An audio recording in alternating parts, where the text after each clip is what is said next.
La viață mă trezesc. Servu, salutare oameni buni. Da, este luni, este încă o zi de muncă. Dacă tot am prins încă o zi în care nu plouă, deși astăzi s-a cam lăsat frigul în vatră, trebuie să vă recunoaștem. Ieri au fost cu minus, astăzi sunt cu minus, am sperat la o vreme pozitivă. În schimb, asta nu îl împiedică pe Ionuț să vină să-și ducă angajamentele luate față de noi, să-și le ducă la bun sfârșit.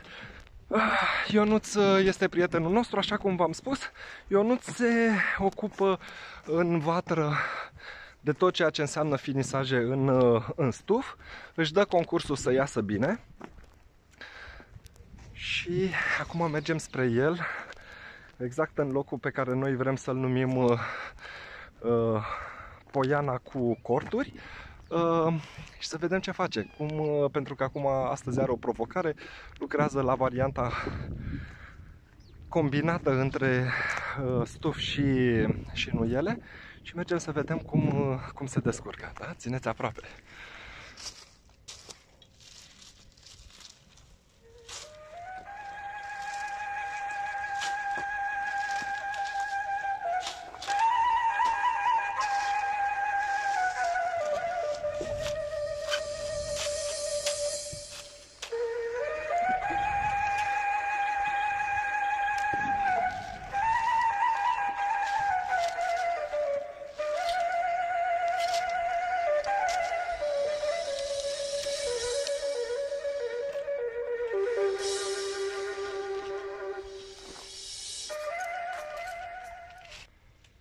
Și am ajuns și în Poiana cu corturi vegetale pe care noi ni le dorim să fie o variantă pentru invitații noștri. Vor fi cea mai ieftină variantă de cazare. Iar astăzi Ionuț, pe o vreme destul de friguroasă, închide ultimul cort vegetal din seria corturilor pe acest sezon. Uite, acum pot să văd și eu cum faci treaba asta. Nu sunt ușoare, să știi, 5 bucăți. Cam așa arată începutul. Astăzi o să ținem alături de Ionuț pentru a documenta închiderea. Deja, după cum se poate observa, Ionuț a distribuit deja majoritatea maldărilor.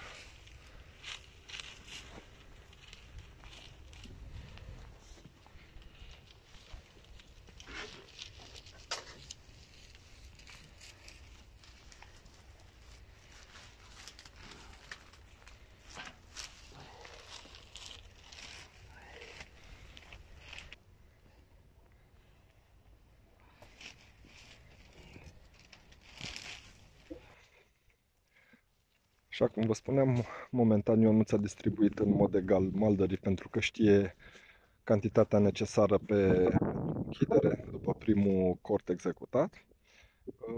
Iar băiatul acestuia cară acum maldării din locul de descărcare, exact în poziția în care vom avea nevoie de ei.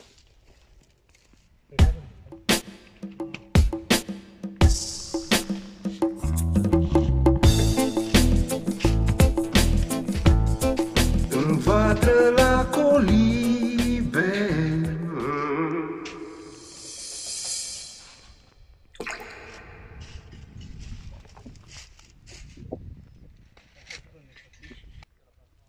A ieșit și soarele în vatră. Ne bucurăm de o vreme iarăși foarte plăcută. Aceasta este varianta finală la cortul vegetal îmbrăcat în stuf. Aceasta este o variantă cu o altă proporție. Iar aceea este varianta în nuiele, partea de jos, partea de bază, și partea de cușmă am făcut-o tradițional, țărănește. exact cum se face în zona Dobrogei, din maldăr de stuf. Iar acum se trece la partea de legat, urmează partea de bătut, de periat.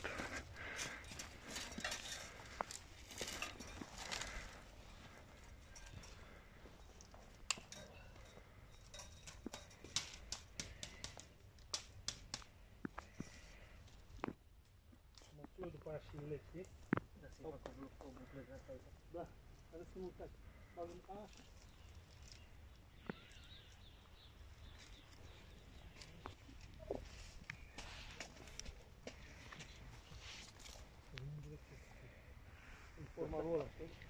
Așa. Așa cum ne-am propus, locșorul ăsta zicem noi că vara viitoare va fi plin de verde, plin de suflete care vor înnobila această poiană cu corturi vegetale.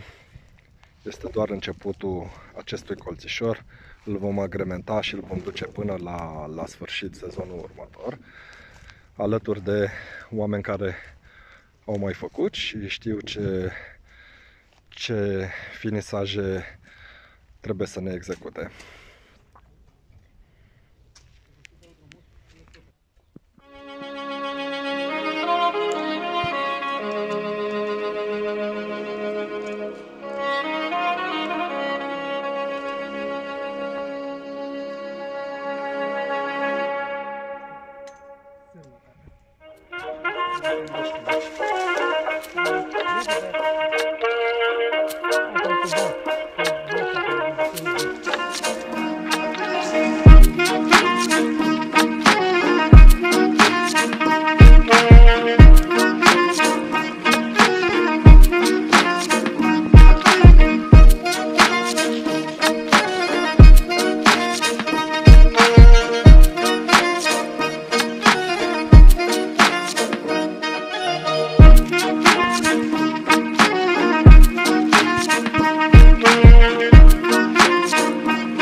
Este frumos în vatră.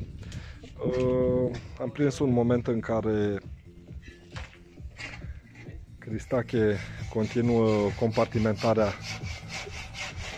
camerelor și zidăriile, montajul, restul de uși care ne-au venit au fost și ele puse pe poziție. Îl avem și pe Johnny. Task-ul cu membrii noștri e să avem o evoluție pe ceea ce înseamnă camerele noastre, adică curtea domnească, în ideea în care ne interesează ca în primăvară aceste camere să fie de locuit.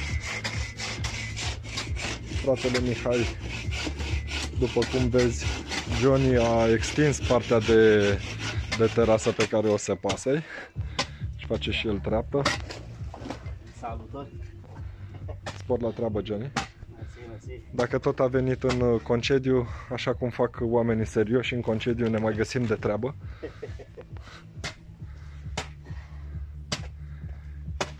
Să intrăm un pic și în camera mea. Cristache a continuat cu ceea ce înseamnă termoizolație, a dat adeziv și plasă prima mână.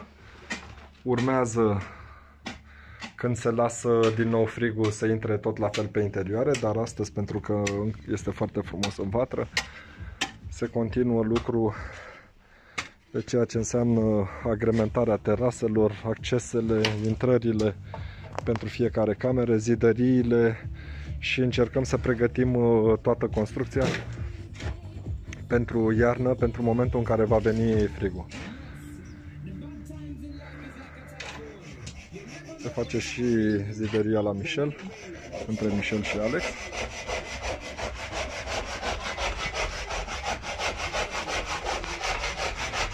Cristache, iubita ta de la Moldova te privește? Zic, ca să știm. Zic, da? Păi și, n-o saluți? Zic că ne vedem pe 20, pe 21. Hai spor la treabă. Sanche, ca să știi, nu știu cum te cheamă, dar el se gândește la tine și te salută. Partea bună e că dacă nu spui numele, poate să fie, să apară și Flori și Mariana și... Hai, poate mă înjură moldovencele lui. Cam asta este atmosfera în vatră. Continuăm lucru. Trebuie să vă recunosc că eu și cu Iulie astăzi nu am avut chef de muncă, dar ne facem temele pe altă parte, că și asta este importantă. Țineți aproape, ne mai ducem un pic pe la Ion să vedem ce face și cum evoluează cu ultimul cort, cel împletit în nuiele, jumătate partea de bază și cușma din stofă.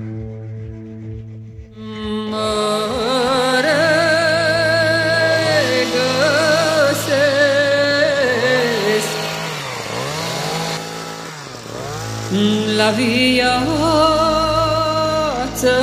mă trezesc,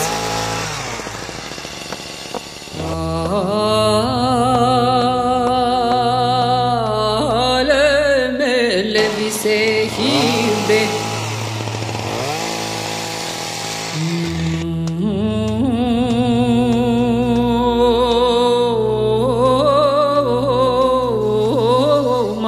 Vatră la colibe.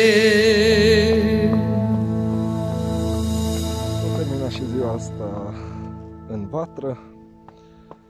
Îți mulțumim, Ioane, încă o dată pentru tot ajutorul. Am mai bifat astăzi încă un cort vegetal.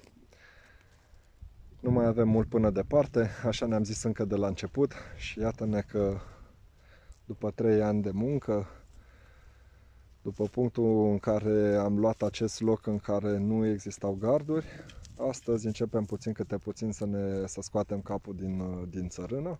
Am reușit de am închis 6 corturi, mai avem pentru sezonul următor 4 structuri, iar filmul nostru în vatră, exact în Poiana cu corturi, cam așa va fi. Acestea vor fi finisajele. Bineînțeles, urmează alei, grădini pentru fiecare bordei, alveole proprii, terase, mobilier urban, tot ce înseamnă agrementarea într-o direcție turistică a corturilor.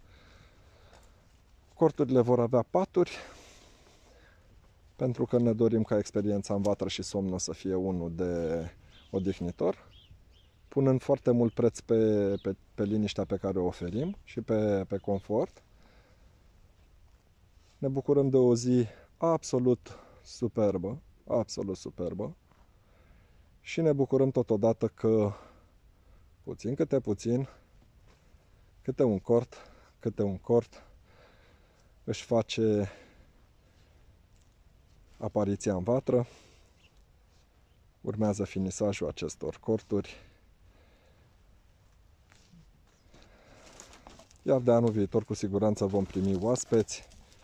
Acesta este și motivul pentru care în luna decembrie, în 18 sau în ziua în care suntem, noi încă suntem la muncă, nu ne gândim la concediu, ne gândim să ne facem temele pentru sezonul următor, pentru că vom primi oaspeți. Iar o parte dintre oaspeții pe care îi vom avea vor fi cazați în astfel de corturi pe care le vom avea în vatră. Cam aceasta este colina cu corturi, Poiana cu corturi, cum îi spunem noi în cadrul proiectului. Ne-au mai rămas ceva maldări. Mâine sau poimâine ne vedem cu Ionuț. De ce? Pentru că o să mergem un pic să vă și arăt. Ne vom apuca de primul umbrar la birtul satului și bordeiul nostru de care suntem foarte mândri și care ne așteaptă cu minte.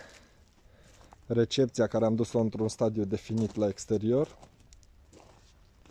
Birtul satului, unde cele 7 umbrare ale noastre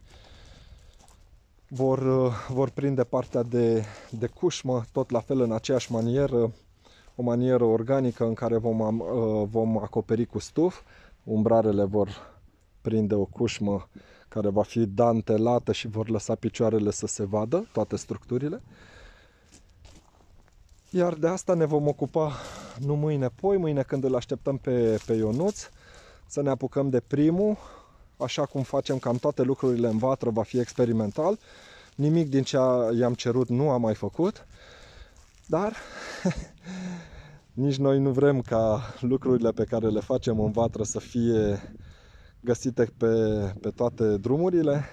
Vrem ca experiența să fie unică, așa cum și noi considerăm că vom fi unici în experiența cu voi alături de noi în vatră, la Birtul satului, când anul viitor aici va sfârâi un grătar, când aici va sfârâi totodată o muzică în surdină, ceva muzică live alături de prietenii noștri, o liniște mormântală și un lux pe care îl vom oferi tuturor de anul viitor.